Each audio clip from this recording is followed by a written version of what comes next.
வணக்கம் மக்களே.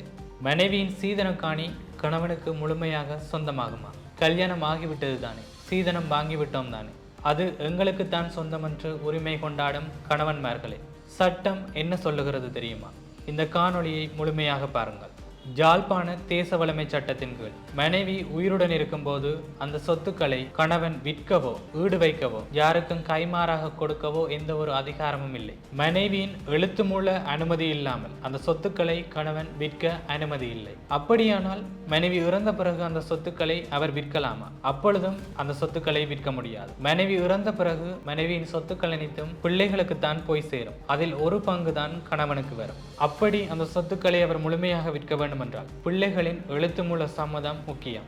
இல்லை என்றால் அந்த சொத்துக்களை அவர் விற்க முடியாது. அப்படி என்றால் மனைவி இறந்த பிறகு அவர்களுக்கு பிள்ளைகளும் இல்லை என்றால் அந்த சொத்தை விற்கலாமா? அப்பொழுதும் இல்லை. மனைவியின் சொத்துக்கள் அனைத்தும் மனைவியின் பெற்றோர்கள் அல்லது மனைவியுடன் கூட பிறந்த சகோதரர்கள், உடன்பிறப்புகள், அவர்களுக்கு இந்த சொத்தில் உரிமை கோரும் சந்தர்ப்பங்கள் தேச வளமை சட்டத்தின் கீழ் பரம்பரை உரிமை விதிகளின்படி மாறுபடும். கணவன் இந்த சொத்துக்களுக்கு முழுமையான சொந்தக்காரர் ஆகிவிட முடியாது. இந்த சட்டத்தின் சாராம்சம் என்னவெனில், சீதனம் என்பது ஒரு பெண்ணுக்கு கொடுக்கப்படும் பாதுகாப்பாகும். அதனை கணவன் அளிப்பதற்கோ அதனை உரிமை கொண்டாடுவதற்கோ அவருக்கு எந்த ஒரு தனிப்பட்ட அதிகாரமும் வழங்கப்படவில்லை.